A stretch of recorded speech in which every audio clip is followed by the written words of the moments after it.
London. The name alone conjures images of monarchy, imperial power, literature, and architectural grandeur. It is the city that defined the 19th century, the global capital of industry and enlightenment. But behind the grandeur of iron and glass, behind the meticulous facades of Parliament and the shimmering promise of the Crystal Palace, lies a truth so raw, so utterly visceral, that historians sometimes struggle to convey it. Victorian London was a septic tank, a living, breathing cesspool that housed millions. For all its global dominance, this metropolis suffered from a lethal combination of density, neglect, and a basic misunderstanding of human waste management that transformed daily life into a continuous, low-grade biological war. The filth was not a byproduct of the city. It was the foundation upon which the city was built. We did not conquer nature here. We simply drowned in our own progress. The population density alone was a death sentence waiting to happen. In the span of a single century, London's inhabitants swelled from roughly 1 million to nearly 7 million. This rapid, uncontrolled industrialization was a demographic deluge that the medieval-era infrastructure could not possibly withstand. Imagine the sheer volume of human output, the food consumed, the coal burned, and the waste produced, all amplified sevenfold without any coordinated effort to manage disposal. The prevailing logic of the early 19th century held that foul smells, miasma, were the primary cause of disease. The real threat, unseen and unknown, lay in the water. When the technology of the flush toilet became widely adopted, it was hailed as a great societal advancement. But this convenience did not eliminate the waste. It merely accelerated its journey.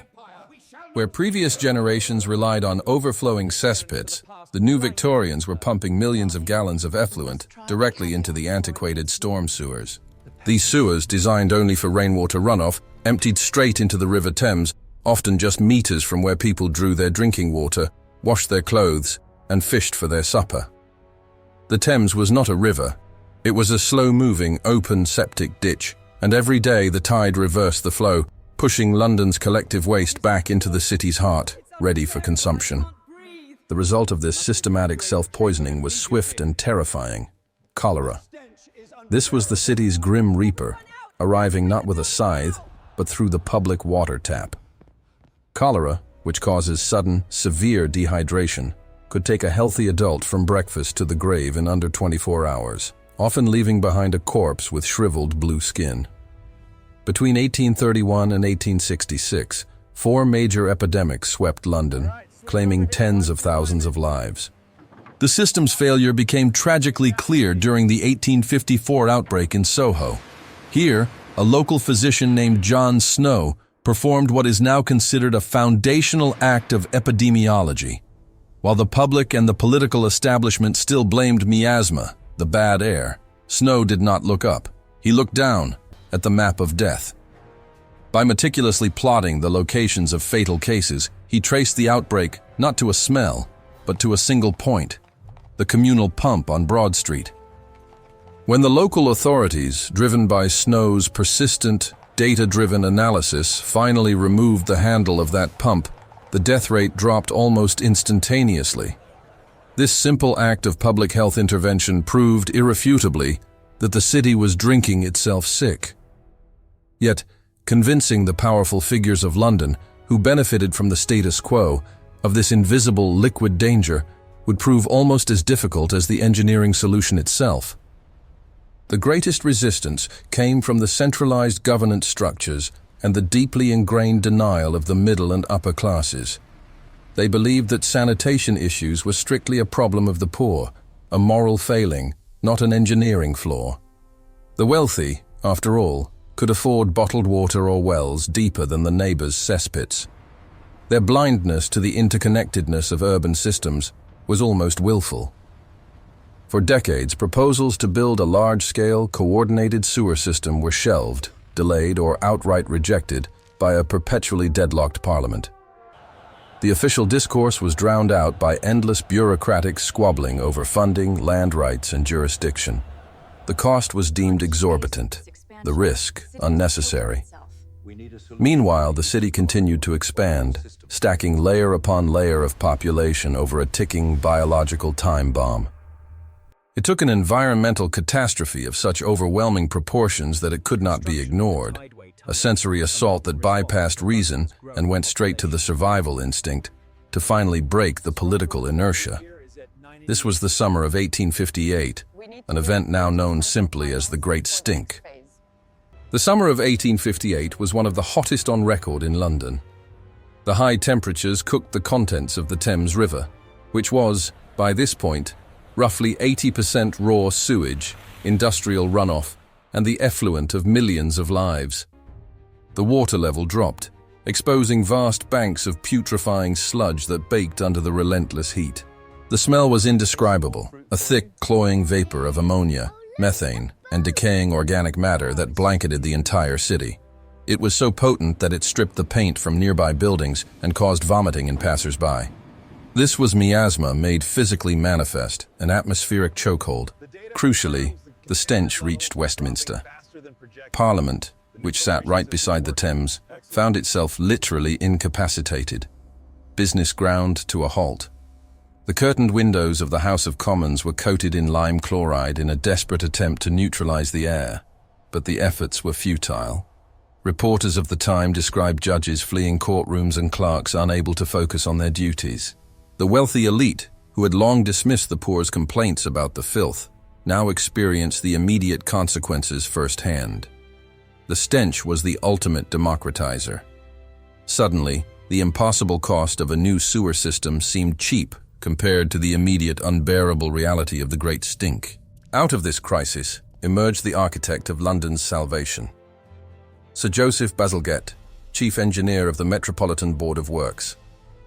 Bazalgette was not a politician, but a man who understood hydraulics, structural engineering, and, most importantly, scale. He was given a tight deadline and unprecedented authority to solve the sewage problem once and for all. Bazalgette's plan was gargantuan, a hidden empire of brick and mortar beneath the streets. It involved the construction of 83 miles of intercepting sewers, massive, deep-level pipes that would collect the sewage from London's existing short, polluting lines. Crucially, these new main lines would not dump the waste back into the Thames within the city limits. Instead, they would utilize gravity, falling at a precise gradient of 11 feet per mile, carrying the effluent eastward, away from the population centers. The sheer logistical challenge was immense. They had to navigate a dense city, unstable subsoils, and existing infrastructure, often tunneling perilously close to the foundations of homes and businesses. Bazalgette insisted on the highest quality materials, using Portland cement and building the tunnels large enough, often large enough to drive a small carriage through, to handle the sewage of a vastly expanded future London, predicting population growth far beyond his contemporaries' estimates.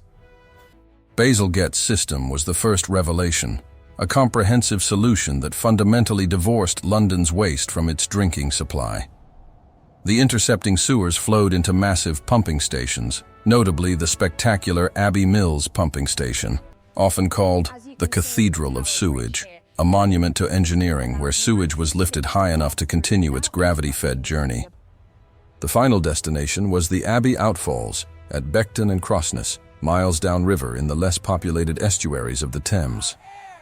These outfalls released the effluent into the river, timed precisely with the ebb tide, ensuring the waste was carried out to the North Sea and not returned by the rising tide. The engineering brilliance lay not just in the tunnels but in the embankment walls. To accommodate the massive northern and southern outfall sewers, Bazalgette essentially built new land along the Thames. The Victoria, Albert, and Chelsea embankments were created, reclaiming significant shoreline. These embankments provided stability for the sewer pipes, cleared space for new roads, and provided the foundation for the Circle and District lines of the Underground Railway, a massive secondary public benefit. The construction didn't just solve a sanitation crisis, it remade the physical geography of central London. The immediate and long-term consequences of Bazalgette's work were staggering. Once the system was fully operational in 1875, the statistics of mortality began their swift decline. Cholera, which had defined urban life for 40 years, effectively disappeared from London.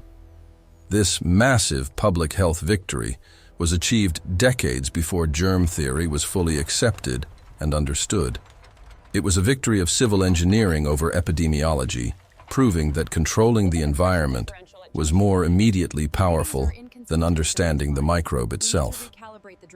To ignore this infrastructure was, quite literally, a matter of life and death. Before Bazalgette, London's average lifespan was dramatically depressed, particularly among the working classes, where infectious disease ran rampant. The sewage system, along with the subsequent filtering and treatment of water, decoupled disease from density. Suddenly, the city could grow without systematically culling its population through waterborne illnesses. The irony, often overlooked, is that the wealthy had spent decades protecting their capital, only to discover that the greatest return on investment was not in railways or factories, but in the unseen, underground mechanisms that protected their own lives and the lives of the workforce that powered their industries. They were forced to finance their own survival. Despite the success of the intercepting sewers, a second, persistent challenge remained: the air itself. While the water was cleaned, the sky remained poisoned by coal. The Industrial Revolution ran on steam, and steam required coal. Millions of homes and factories burned soft, bituminous coal daily, turning the city into a dense, smoky kiln. This air pollution manifested as the infamous London fog, a thick, yellow-brown pea-soup smog. Unlike the natural fog, this was a mixture of water vapor and sulfur dioxide, coal dust, and chemical soot. The fog did not just obscure visibility, it attacked the respiratory system. The mortality rates spiked severely during these prolonged smog events. The December 1873 smog, for instance, caused 268 deaths in a single week from bronchitis and respiratory ailments. It coated everything, penetrating clothing and staining the lungs. This was an environmental crisis that affected not the gut, but the breath. It forced an entirely different public health conversation, focused on industrial regulation and fuel sources, a far more politically difficult battle than simply moving pipes underground. The city had solved its liquid waste problem, but the airborne effluent remained an inescapable visible menace well into the mid-20th century. The crisis of Victorian London, liquid and atmospheric, was not unique. It was the inevitable product of unchecked urbanization and industrial scale. Look at the modern parallels, the rapid, unplanned growth of mega-cities across the developing world today, from Mumbai to Kinshasa. These cities face the same deadly coupling of dense population and non-existent sanitation infrastructure. The London story teaches us that infrastructure built for yesterday is a guarantee of disaster tomorrow. Bazalgette's system was engineered to handle double the population of 1858, a far-sightedness that allowed London to breathe for nearly 150 years. This requires political courage and investment that extends far beyond the current electoral cycle. Every major urban center that experienced explosive growth, New York, Paris, Chicago, faced its own great stink and its own subsequent engineering reckoning. They all learned the harsh, non-negotiable lesson: public health is contingent on separation. You must separate the clean water from the contaminated output. When that line blurs, civilization itself begins to degrade, one waterborne death at a time. The cycle repeats unless the massive, expensive, and often unseen infrastructure is built ahead of the crisis, not in reaction to it. The legacy of the filthiest city in history is not the monuments of Westminster, but the buried brickwork that underpins them. Bazalgette's sewers are still largely in use today, though London's population growth has pushed the system to its breaking point, necessitating the construction of the massive new Tideway Tunnel, London's current multi-billion-pound engineering solution designed to handle 21st century capacity. What remains in the ruins of the Victorian sanitary crisis is a fundamental truth about human ingenuity and political willpower. London proved that when the conditions for life become truly unbearable, when the crisis affects the governing class directly, innovation can be forced at a dizzying pace. This era serves as a stark reminder that true civilization is measured not by its grand public buildings, but by the efficiency and cleanliness of its hidden, mundane infrastructure. The Victorians learned that prosperity is unsustainable without sanitation. They built an unseen machine that saved millions of lives. A profound engineering achievement that allowed the rest of the 19th century's supposed progress, its art, its science, and its empire, to exist in the first place. Without Bazalgette's hidden tunnels, there would have been no thriving London, only a perpetual cycle of plague. The ghost of the Great Stink still haunts the collective memory of any major city that faces rapid growth and aging infrastructure. Today, we confront new threats: microplastics, antibiotic resistance, and the strain of climate change on water treatment facilities. The lessons from Victorian London remain critically relevant. The cost of delayed maintenance is always exponential, and the forces of nature, when combined with human waste, will always overcome political indecision. London eventually achieved a cleanliness that was once unthinkable. This transition from a biological war zone to a modern metropolis was not achieved through military conquest or philosophical breakthroughs, but through concrete, pipe, and the unglamorous work of engineering. It required acknowledging an unbearable truth, that we are responsible for the waste we produce, and that waste must be systematically contained. Next time you walk the streets of modern London, remember that beneath the sleek pavement and the noise of the traffic, a magnificent, quiet machine is working, a massive subterranean structure that prevents the city from collapsing back into the suffocating, septic reality of the 19th century. Pay attention to the infrastructure that you cannot see, because that is the infrastructure that saves us every single day. That is the true story of Victorian London.